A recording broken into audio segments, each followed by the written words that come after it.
You're listening to Truth to Power Live with Dumisani Washington.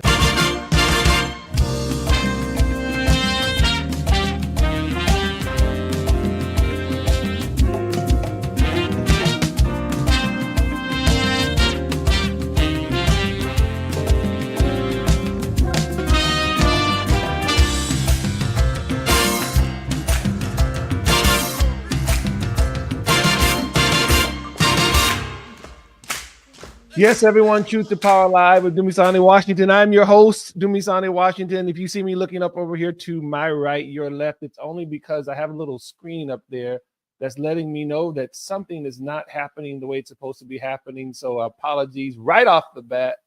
Great to be with you guys here on this Wednesday, October the 30th, 2024. This is not our usual time for Truth to Power Live. This is actually several days off, and what I was doing right there, ladies and gentlemen, was trying to see why we weren't live on my Instagram. So what I did was I threw my phone up there. So if you're on Instagram, you can see, you won't be able to see some of the other screens that are shared on here, so apologies on there. So it's old school Instagram where it's just IG Live. But again, welcome everybody to Truth to Power Live with Dumisani Washington, where we talk on this show each week about the Bible, music, politics, culture, the Black American community, current events, geopolitics, Israel, Africa, marriage, family, education, and just about everything in between. Great to be with you again. We're usually on Sundays at 4 p.m. Eastern. And we were streaming last Sunday. I was on the road with the Ed Empowerment Coalition. It was a conference in Sacramento. Shout out to all the great people there with Ed Empowerment. It's a coalition of different organizations, but some of the key individuals that are leading that effort: Jennifer Richmond, shout out to Dr. Brandy Shuputinsky, saw her again. I've been seeing her in different parts of the country. Shout out to Mr. David Bernstein as well. We had an amazing time. I have to talk about that conference. It was an education conference, obviously, but we'll have to talk about that another time. Today, not that it's not important, but there's so many things that are important. Here we are 6 days away from the election here on October the 30th. November 5th is election.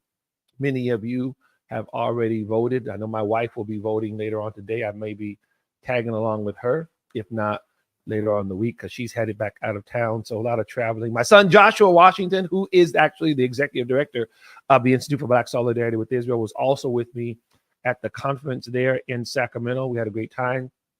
He participated, also brought some of the music. And he's still out there in California now, in the Bay Area, recording some new tracks. And then we'll be headed back here in a little while. So again, glad to be with you. The Forum on Israel, Africa, and Black America is something that's presented each week by the Institute for Black Solidarity with Israel. On Mondays at 8 p.m. Eastern. There hasn't over the last couple of weeks with all the traveling. So apologies for those of you who tune in each time. They will be back in the saddle this coming Monday, the day before the election. So I'm assuming everyone can hear me okay. I think we're good. That was the other thing that happened on what am I trying to say? On Sunday, we were streaming. The audio was down. All kinds of stuff was going on. Again, we were trying to do it from the hotel where we were. We thought we had everything got set up and ready to roll. Was not the case. So again, we're doing it now. And of course, if you're listening to this on the podcast that's been recorded and everything, it makes no difference to you because you're not listening to it live. But for everybody who else is live, apologies, but welcome here. So I want to get right into this. If you saw the thumbnail, if you clicked on the link and you saw the title, it is Michigan Muslims endorse President Trump, and we need to discuss that. And we're discussing that at a time, and not only just a few days away from another pivotal election in the United States, rising anti-Semitism, attacks on Jews in Chicago and in New York, which has been happening for years. This is not new. It's ramped up. It's more Jew hatred on the streets, on our colleges, right, and in the streets. But this has been going on for a while. The explosion, if you will, is post October 7th, 2023, when Hamas committed that massacre there in Israel. And immediately after that, pro-Hamas organizations, including those on the campuses, were basically attacking Israel. Israel gets attacked physically on October the 7th, and then attacked physically here in terms of where there's Jewish people, Israel supporters, and then ideologically, just the whole thing. It's been a mess, and it's gotten worse and worse. Has not been helped at all by the capitulation and the acquiescing to the Iranian regime by this administration, empowering that regime, which actually is the head of the snake, if you will, as my friend Eric Steckerback often says. Hamas, Hezbollah, the Houthis, Islamic Jihad, these are all proxies of the Islamic Republic of Iran, who can only do what they do as effectively as they do with the money that they get, and from everything from the released sanctions to Iran to the money that has flooded from the United States to UNRWA, which is the United States Relief Works Agency. And we can go into all those different things, but a lot to talk about. And again, this is not the Truth to Power Live with Dumisani Washington is not an extension of the Institute for Black Solidarity with Israel. We talk about many of the different things, but there are times when these topics converge, whether it's Israel, Africa, the Jewish Black community, or the politics and the politics around Israel and the United States. So we want to get into that. So I want to set up one thing as we're talking about this, because again, what you'll hear me say a couple of times, and again, those of you on IG, you're just looking at this straight IG. This is not the actual TTP live feed. So you're not going to see some of the video clips that I share, but you'll be able to hear them. Hopefully, I'm going to turn this up nice and loud. Nice and loud so that I think everybody can hear. Everybody's good, right? Somebody give me a thumbs up. Let me know that you can hear me okay. All right, I think we're good. All right. So the endorsement of President Trump by Muslim community leaders in Michigan, I believe Oakland County was where they had this event last Saturday, is a mixed bag. And I want to say that right off the bat. There are good elements to what that could mean in terms of solidarity and coalition building and all of that in our nation.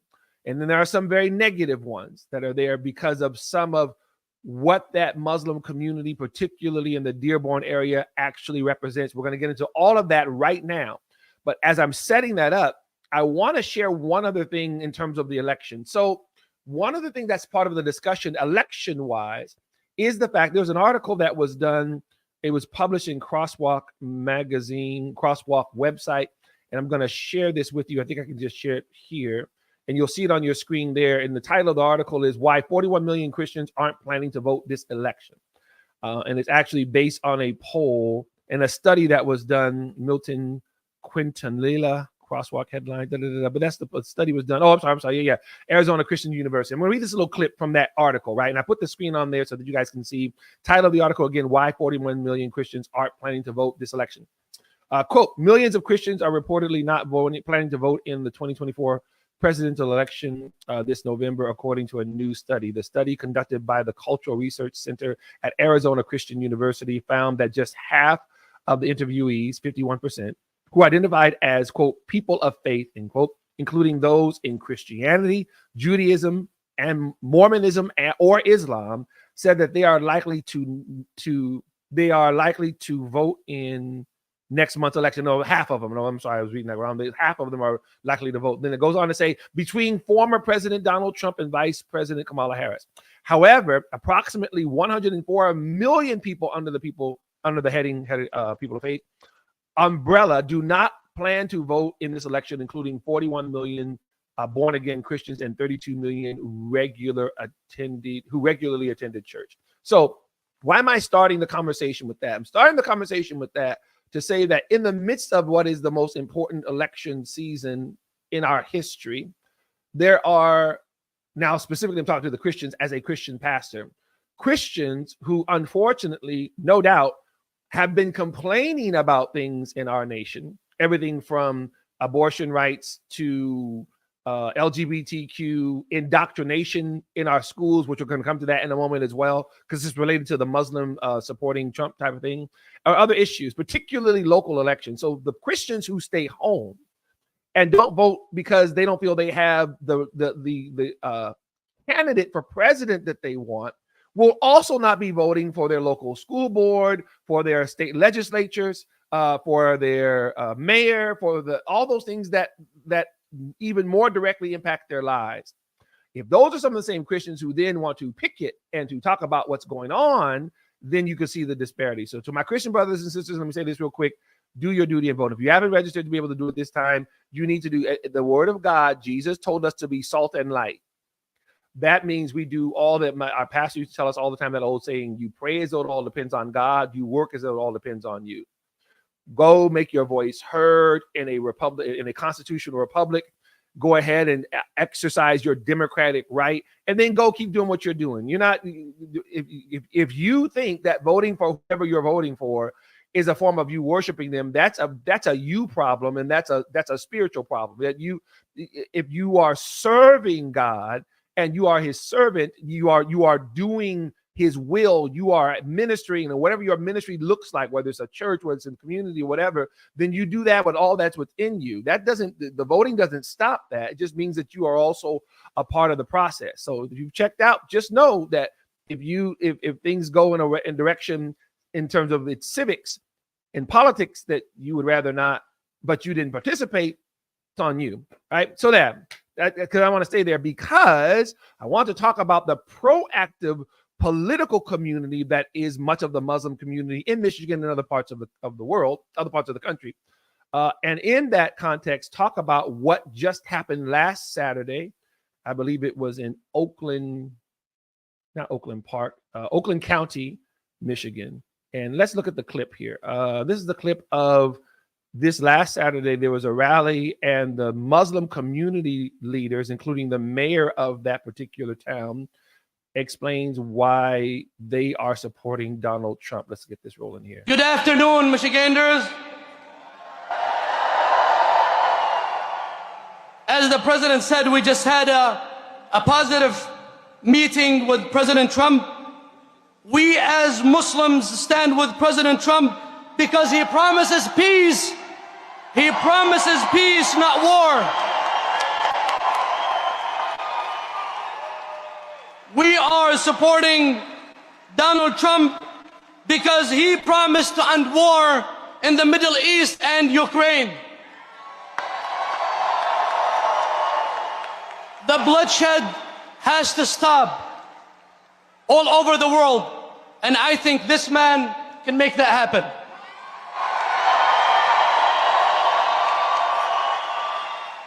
I personally believe that God saved his life twice for a reason.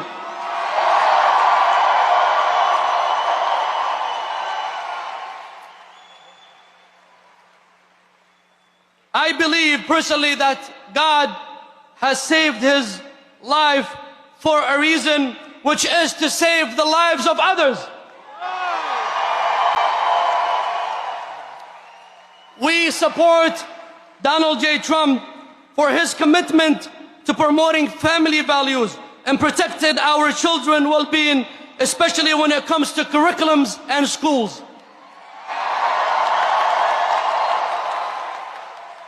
We as Muslims support this man because we believe that he will be a president for all Americans, embracing every race, color, and religion. We are with President Trump because we want a strong border. And we agree with President Trump that anyone who wants to come to this country is welcome, but he has to do that through legal pathway.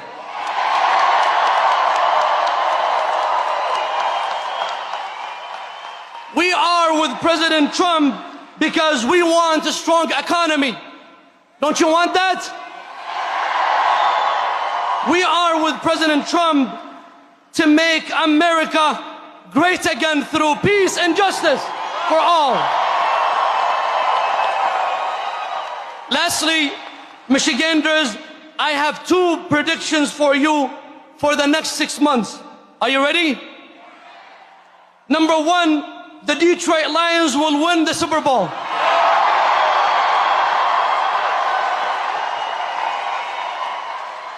Ready for the second prediction? I can't hear you. Are you ready? The second prediction is Donald J. Trump will be the 47th president of the United States of America.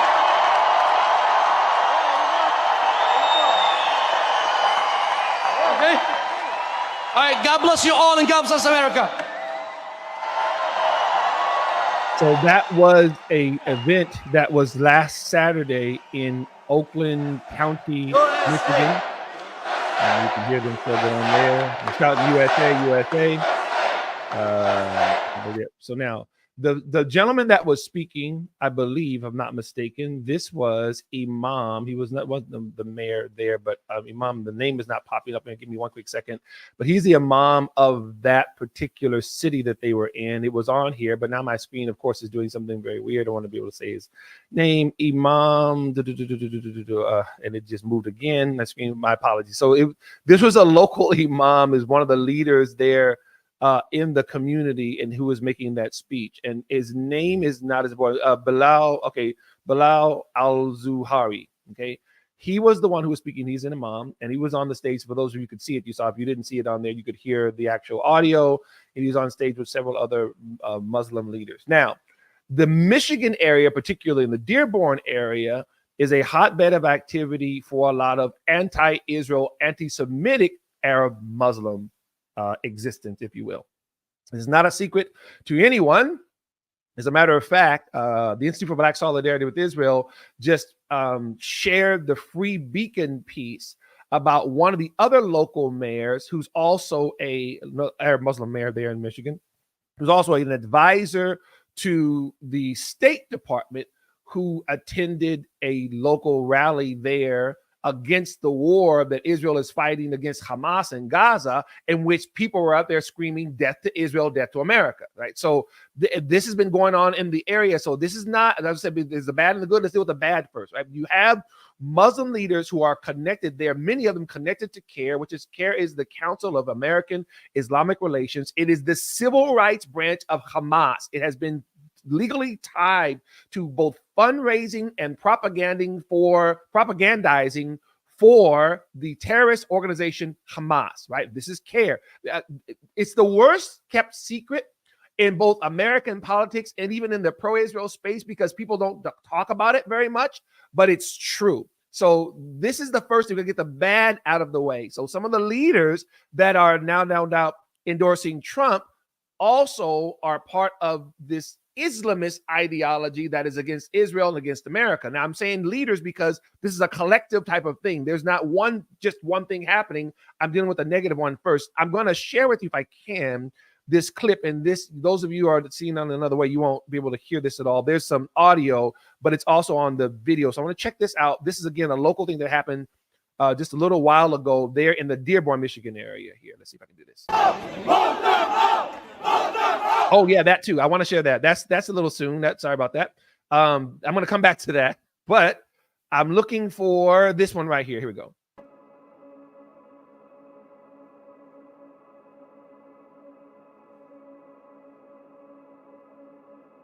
See on the screen there, State Department stands by this advisor,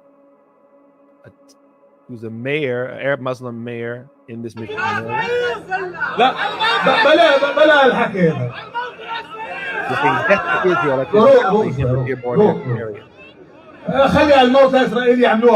Let them say that.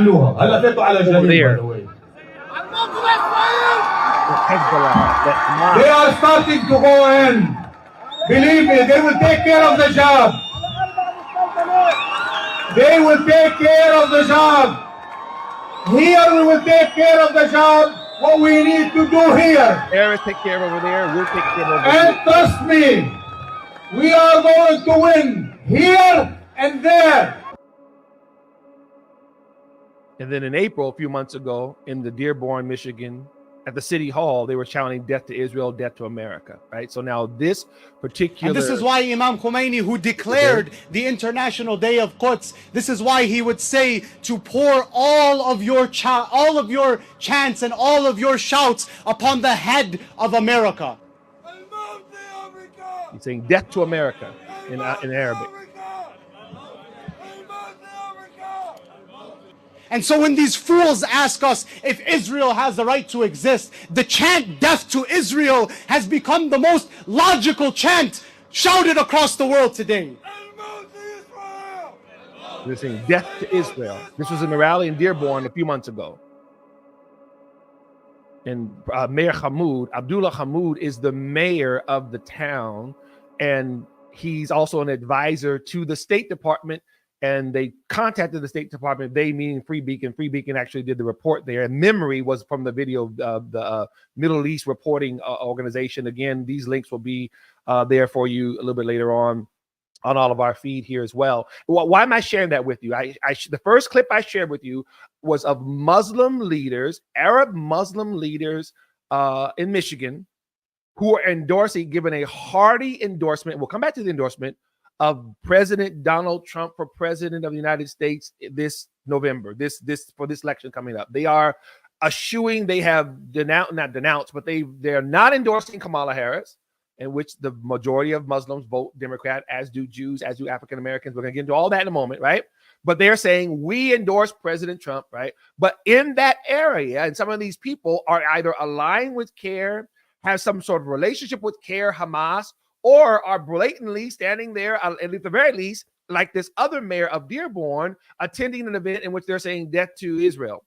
And the other guys talking about that, we'll let them say death to Israel over there in the Galilee or in Hamas and Gaza, but we'll take care of business over here. Clearly saying we are the ideological arm of the violence happening to Israel over there against the Israeli people, right?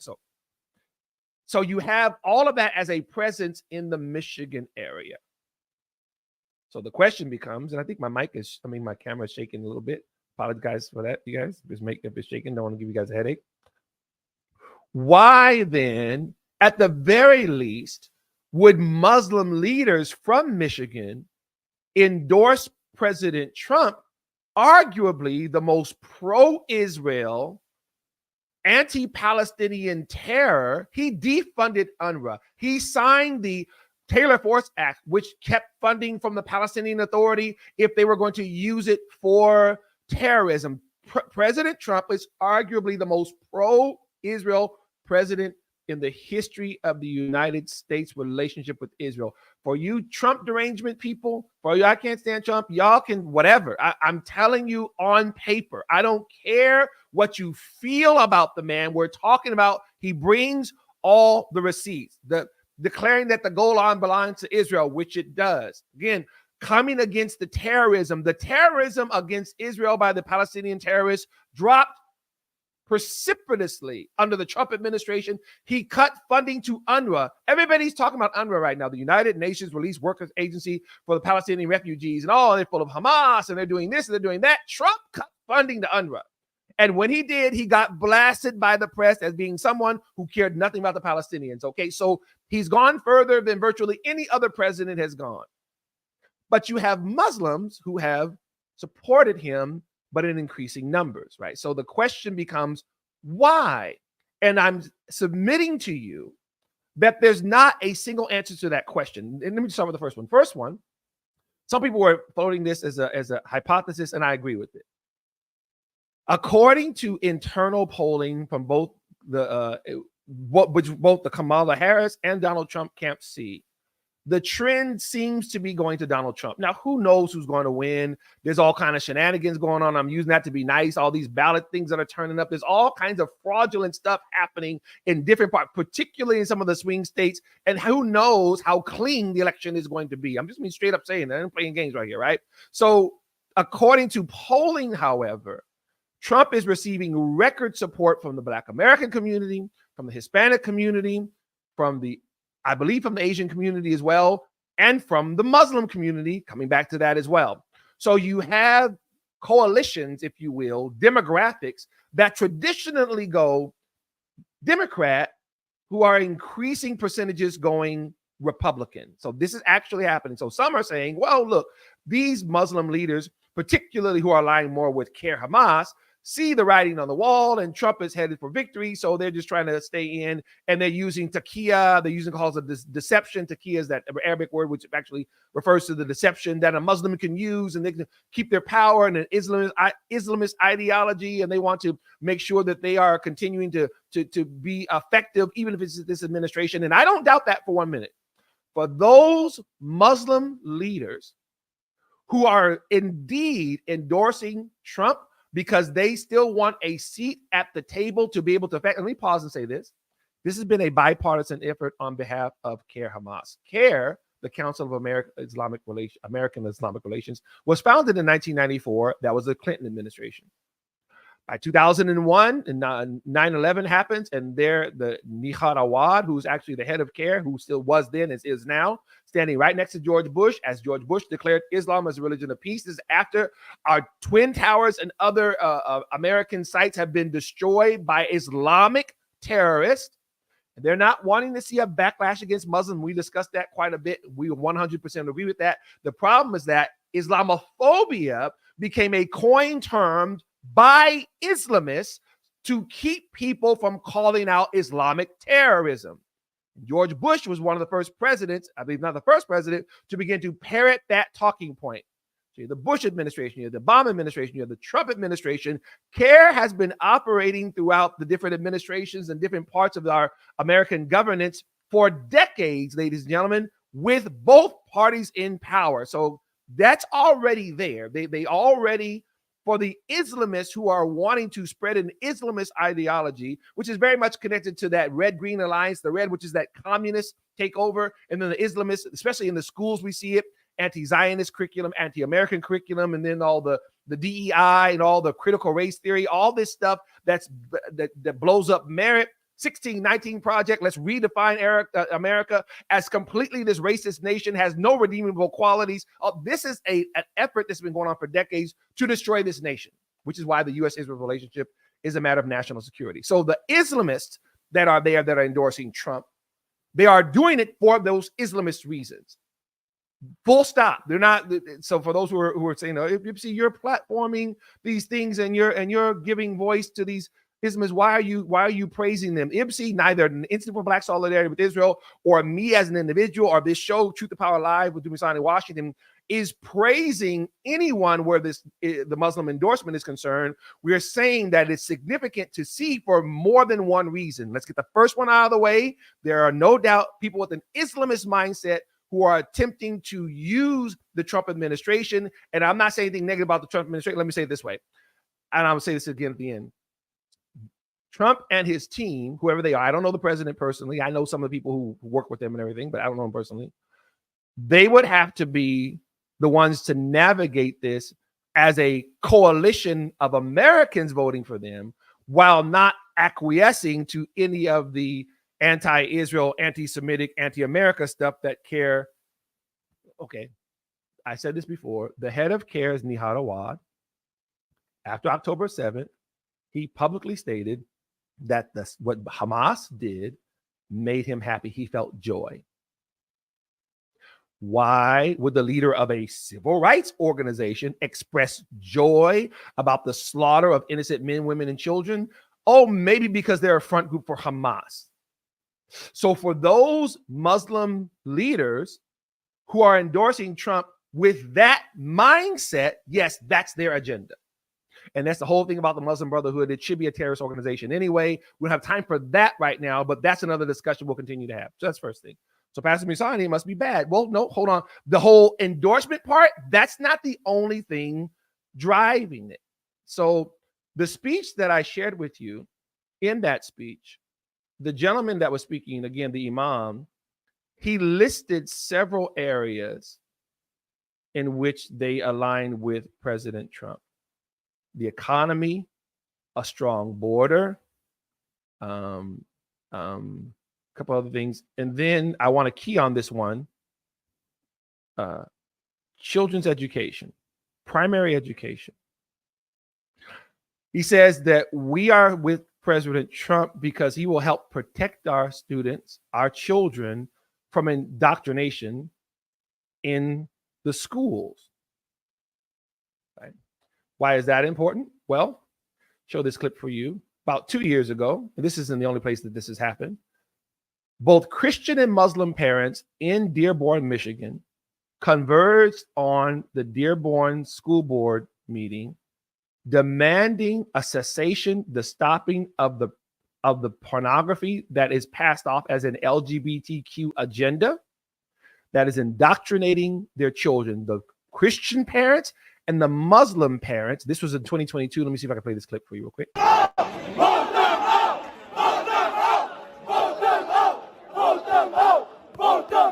You're saying vote them out. Dearborn, Michigan.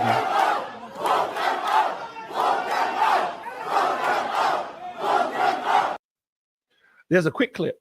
You had Christian and Muslim parents who were protesting the Dearborn, Michigan school board for what they see as the sexualization and the of their children with pornographic material, inappropriate material for children. These parents converged on the school board to, quote, vote them out. Why am I mentioning that? This is one of the things that the imam mentioned on the platform. We stand with President Trump, they were saying, I'm paraphrasing, because we see him as someone who's going to help protect our children from this indoctrination in our schools. I said this before, I'm going to say this again. I don't care if the parent, any parent worth his or her salt, any mother or father who loves their children. They also talked about family values. They were talking because Muslims, like conservative Christians and conservative Jews, have conservative social values. Whether you like that or not, that is what it is. And they are voicing it in that school board a couple of years ago. And that has grown. I'm told this wasn't just in Dearborn, Michigan. It was in other places. People were telling me about, oh yeah, that happened in Maryland. That happened in other places. So you have these Muslim and Christian parents and some Jewish parents finding each other, standing against the indoctrination of their children, both sexually and in terms of the Marxist stuff. Yes, so they've come together. That is one of the organic things that's happening. So on the stage where the Muslim leaders are saying we endorse President Trump, they listed prominently that as one of the reasons. In other words, to my friends on the left and them folks on the far left, you pushing an LGBTQ, pro Black Lives Matter, white people are blah, blah, all this leftist agenda stuff on these parents and all these kids is one of the reasons why the Muslim vote for Trump has grown. And I have seen some folks on the left, oh, those stupid Muslims, they're this, that, and the other, going, yeah, you can say what you want. But the problem, the problem for where they're concerned, I should say, on the left, is that a lot of this leftist indoctrination has so turned these parents off, particularly post 2020, when everybody had to go home and the kids had to still do the learning from home, and the parents were looking at the crap that these actual school districts were pushing off on their kids. Yes, it was a revolt. And the revolt, guess what? It's Black, it's white, it's Hispanic, it's Asian, it's Christian, it's Muslim, it's Jewish, it's gay, it's straight. You have parents from across the spectrum who are aghast at what the school districts were pushing on their kids, and the result has been more homeschools, more charter schools, more reckoning of these school boards. And you know what? Amen. That's a good thing. Anytime the educators have to be more accountable, not less, to the parents and to the students, anytime, especially this behemoth that is public education, has to actually answer for the quality of what it does, and not just the indoctrination. Here it is, they're indoctrinating them with all this leftist just garbage. And here's the thing.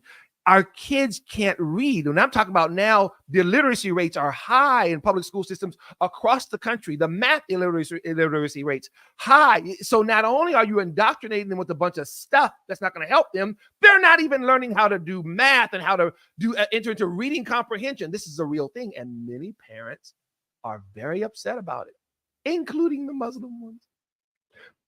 So, Pastor Misani, are you making excuses for the Islamist thing? No, I'm telling you, there's more than one thing that's going on here. First, every American Muslim is not an Islamist and doesn't even subscribe to that idea. One of the at the Ed Empowerment Conference that I attended over the last couple of days in Sacramento, California, Again, shout out to all the great folks out there. It was quite an array of people. The people who attended, maybe about a couple of hundred that were there, and they were of different ethnicities, different sides of the political aisle. You had, at one point, there was a panel about the politicization of the classroom, and it featured three people: an older Chinese man who fled communist China, a Vietnamese woman who fled the Communist Party in Vietnam, I believe, whose father was killed by the Khmer Rouge, and a Russian man who lived in in the Soviet Union. Each of them were talking from their own perspective as educators, as business people, about what happened in the school districts, how the parents were turned against, the children were turned against the parents, like in Nazi Germany, which is what this indoctrination is actually doing here.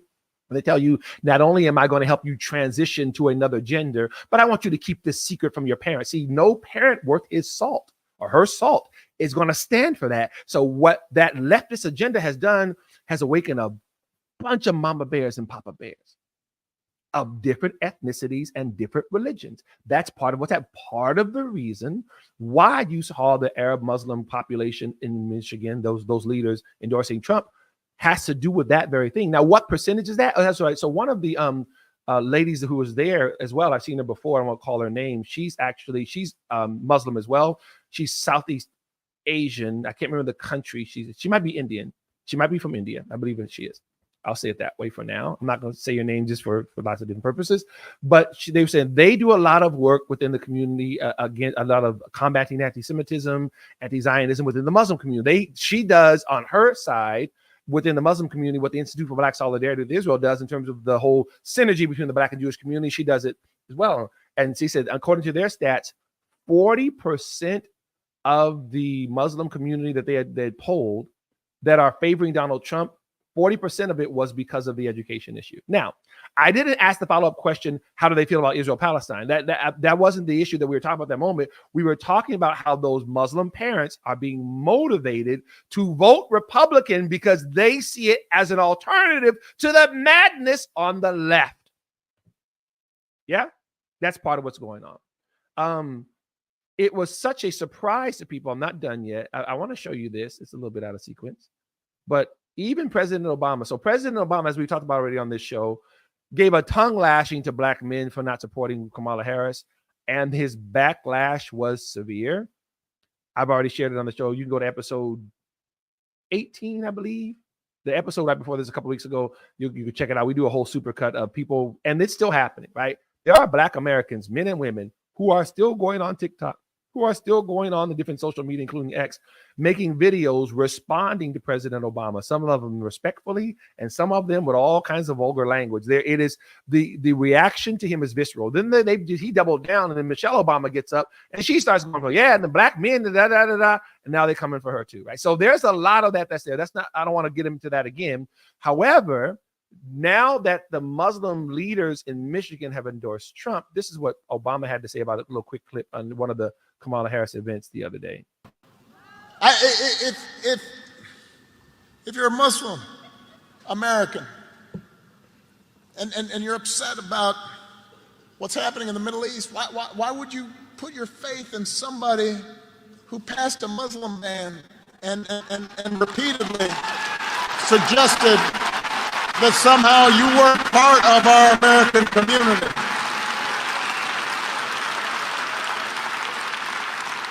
There's no Muslim ban. Come back to that in a second. If you're an African American, he's really struggling here. Latino, if you're from Puerto Rico and you see somebody whose values seem to indicate that you're not part of their equation, how do you think it's okay? How can you tell yourself it's okay as long as our side wins? Now, again, there was no Muslim ban, and without rehashing all that again, it was a list of countries from where there were the largest number of Islamic terrorists were coming from, and that list actually was well informed by Obama's list during his administration. So that's the first thing. But that's not even the point when we talk about the Muslim ban. What you had was a Barack Obama who is reeling. He's reeling from the response from the black community about don't tell us what to do. Now, again, the majority of the black vote is still going to Kamala Harris, going to the Democrats, but it seems as though the largest percentage that is going to Republicans in probably the last 50, 60 years. Right? So that was the response he got.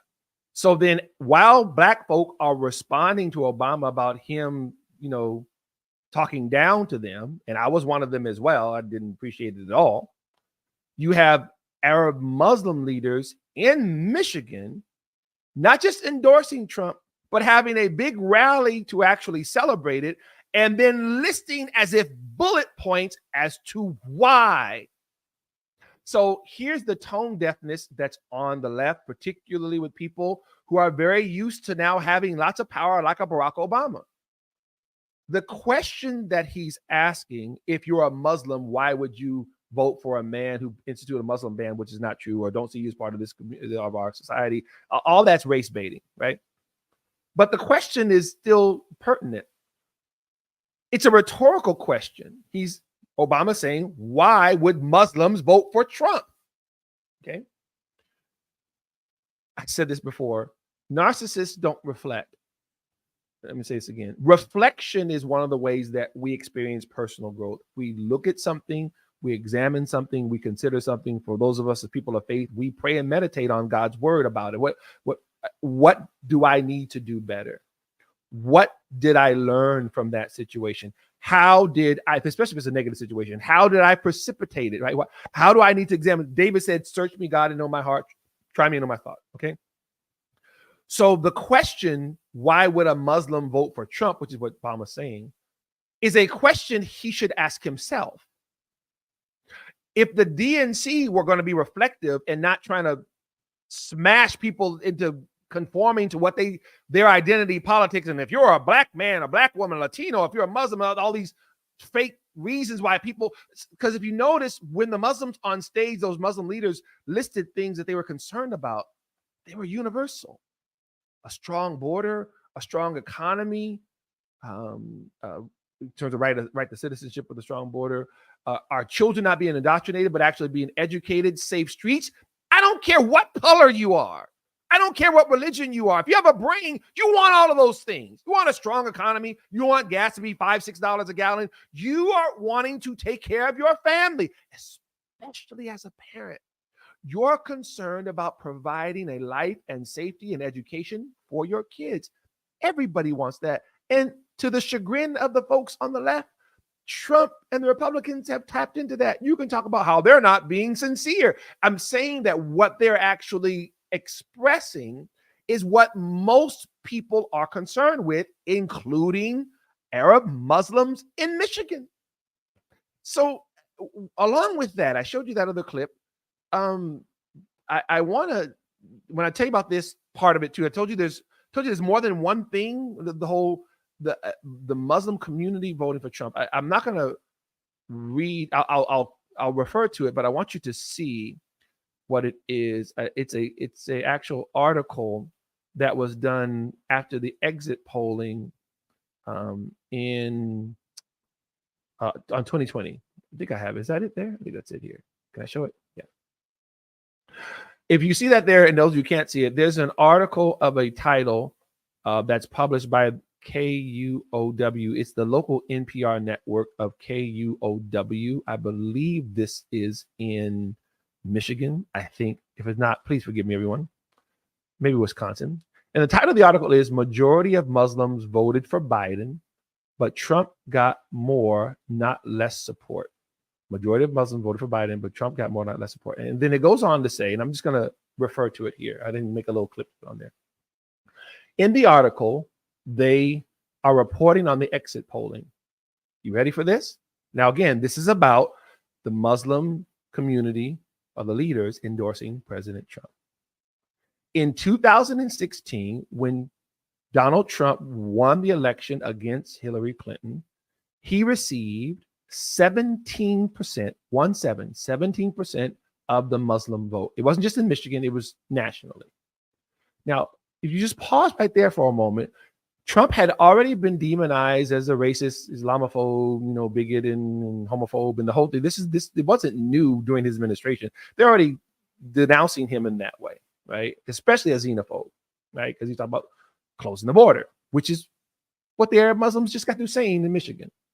2016, Donald Trump got 17%. And now, again, if you want to know where you're getting that from, that's the article that I just shared with you. Now, if you're looking at it, say it again. Majority of Muslims voted for Biden, but Trump got more, not less. This is an article that's written in December of 2020, right? This is 4 years ago, almost exactly, right? The article goes on to explain, however, that 4 years later, 2020, when the article was published, Trump's support from the Muslim community more than doubled. Trump got 35% of the Muslim vote in 2020. Wait a minute. The 17% is already somewhat significant. It's more than he got from the black vote. I believe it's more than he got from the Jewish vote, right? And so, if I'm not mistaken, because Hillary still got 70%. I told you, traditionally, African Americans vote 90% Democrat, and Jewish Americans, 70% of Democrat, right? So that's why all of these things are changing here one way or another, and people are looking at it for themselves. Trump's support from the Muslim community more than doubled between 2016 and 2020 from the Arab Muslim community, which again, as I shared with you already, in places like Dearborn, Michigan, and in places like Chicago, there's a strong, in different parts of the country, strong Islamist presence, very anti-Israel, anti-Semitic. That's again, CAIR is the civil rights branch of Hamas. So Trump, after 4 years of, again, arguably the most pro-Israel administration in history, including the moving of our embassy from Tel Aviv to Jerusalem. Again, the declaring of the Golan Heights is no longer ambiguous. It belongs to Israel. Cutting of funding to UNRWA, cutting of funding to the Palestinian Authority, or at least putting the addendum on it that they can't receive it if they're going to use it for pay for slay. The Abraham Accords, where you have United States along with Israel sitting down, and there's the coordination, and shout out to David Friedman and the rest of them with the UAE, United Arab Emirates, and Morocco. You have all, and in those Abraham Accords, many in the Palestinian movement felt that they were being belittled, felt that the Palestinian issue was being dismissed. And none of the Arab nations said that they didn't care, but it was no longer a deal breaker. This is what Donald Trump, just a small snippet of what it brought. So if you are a free Palestine Islamist, Hamas talking points, whether on the college campuses or whatever in the United States of America, the Trump administration for you was hell. There was no way you were enjoying any of that. Trump even held a sort of symposium or a conference or whatever it was on college campus anti-Semitism at the White House. He talked about the slaughter of Christians in Nigeria. He talked about what was actually going on at the hands of Islamists. Just the other day, he tweeted something about the Coptic Christian community in the United States and how he feels their pain. He's getting some good advice on some good things here. Stuff that doesn't really get talked about from the White House. It hasn't for decades. But somehow, Trump more than doubles his support from the Muslim community. What's the point?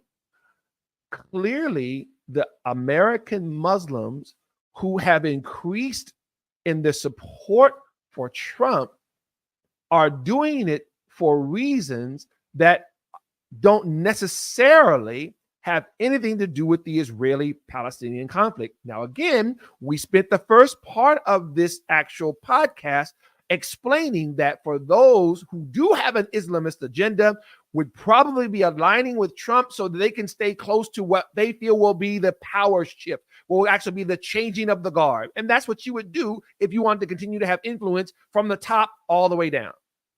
However, as we also explained, one of the things that's very important to Arab Muslim parents in places like Dearborn, Michigan, and other parts of Michigan, other parts of the country, is, for example, what's going on with their children in these schools, the leftist indoctrination. There was this, so my wife reminded me of a story. So one of our oldest children has a Muslim friend. I don't know if the friend is Arab or if they are from India. I can't remember which. what their actual ethnicity is, but they're Muslim in their religion. And so in 2016, right, it is so funny what happened.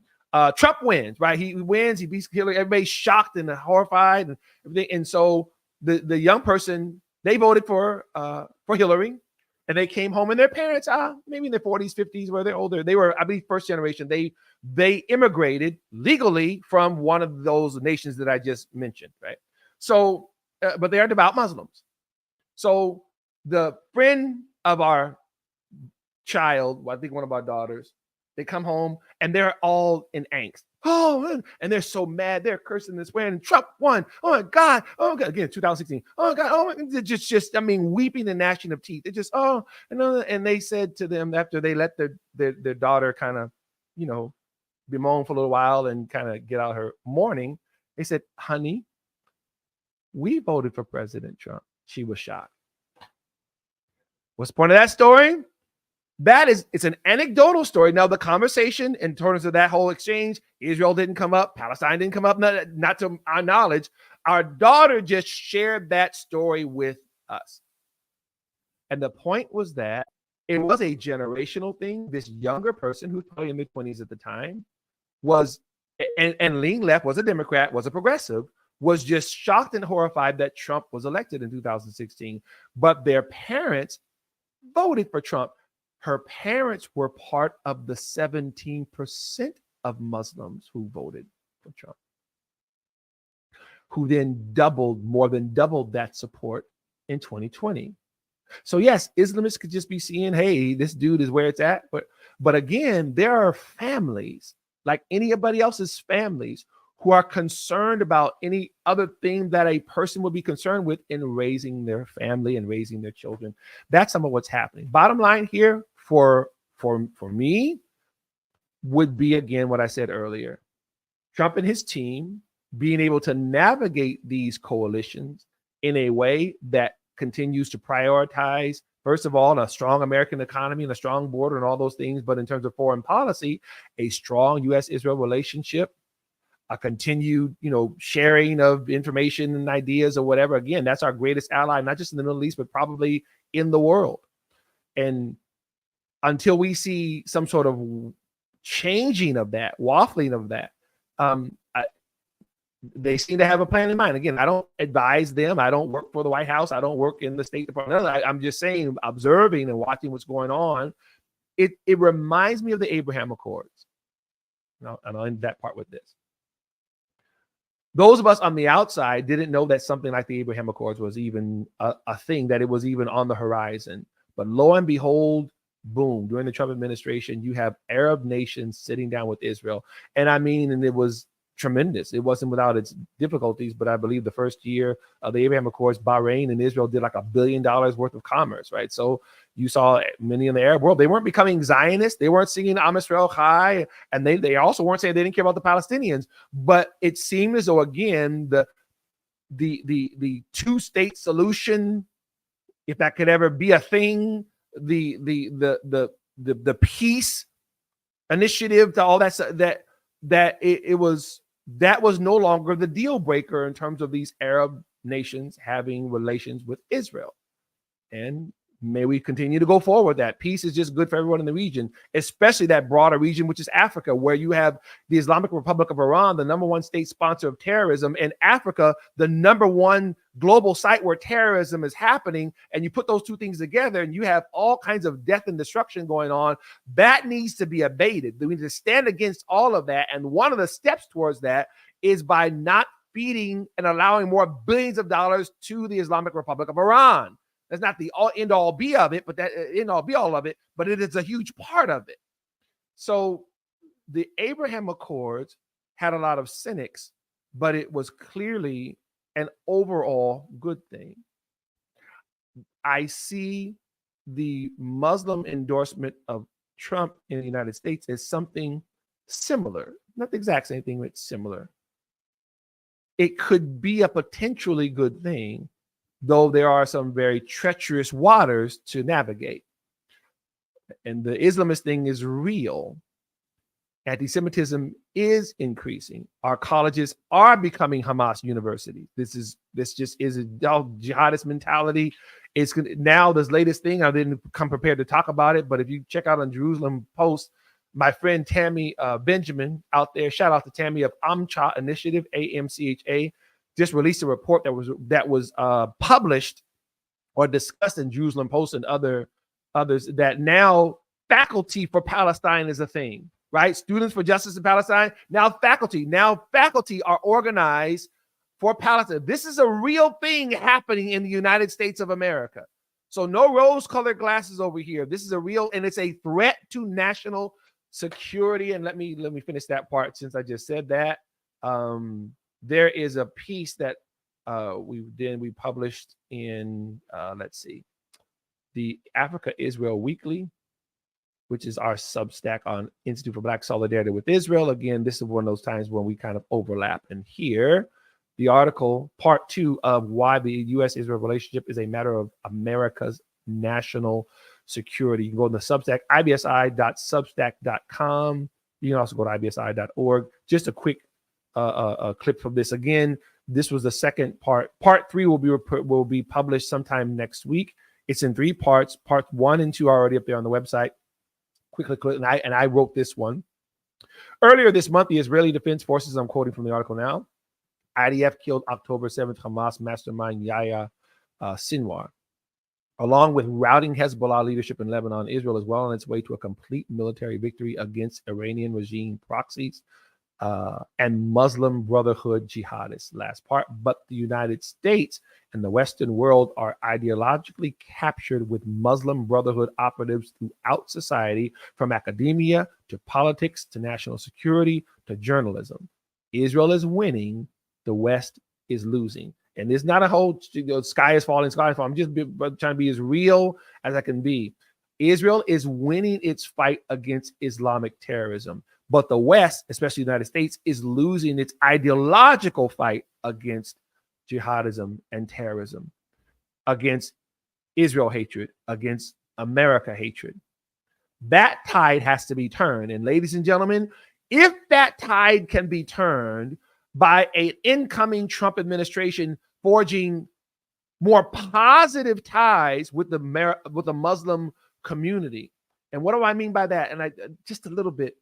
One of the things that Dr. Zuhdi Jasser, one of the prominent Muslim reformers here in America, American Muslim, he lamented the fact that during the Obama administration, they would always platform and venerate and uplift Muslim Brotherhood voices that are tied to Islamic Republic of Iran. Just like in the Biden administration, we had all kinds of intel leaks from people who are either operatives of the Islamic Republic of Iran or are sensitive to Islamic terrorism, right? This has been going on for a good minute, and it goes back especially to the Obama administration. Doesn't start there, but that it influx there. Like I told you already, CARE was founded in 1994 during the Clinton administration, right? And had great deal of influence there, and the Bush administration, the Obama administration, even more so, right? So the point that I'm making here is that if the Trump administration can lift up American Muslim voices that love America, that want peace with Israel, that want all those other things as well, the strong economy and strong borders, those types of things, that's not a bad thing, everyone. That's a wonderful thing.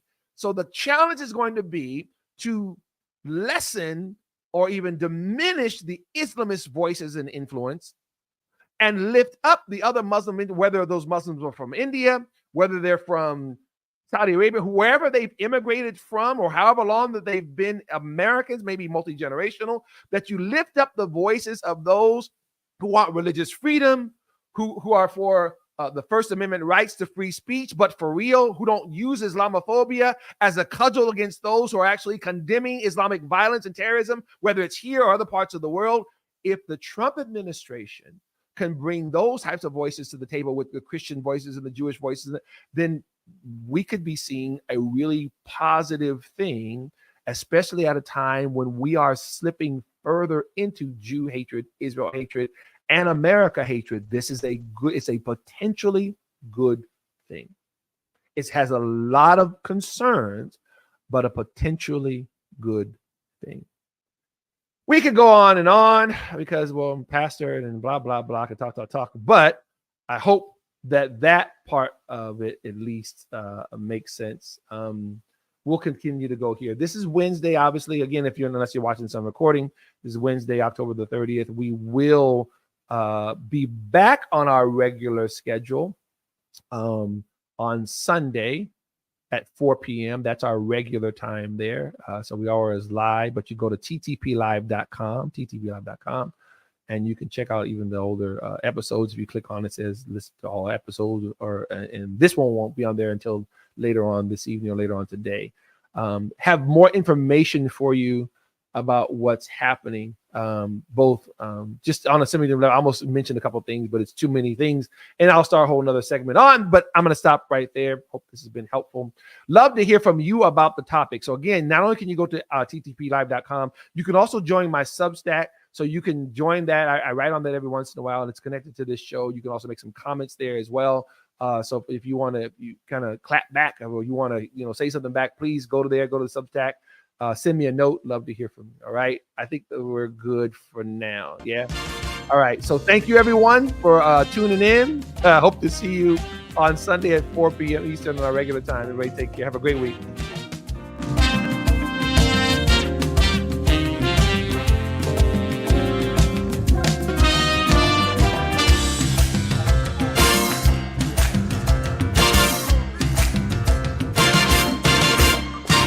Truth to Power Live with Jimmy Sonny Washington.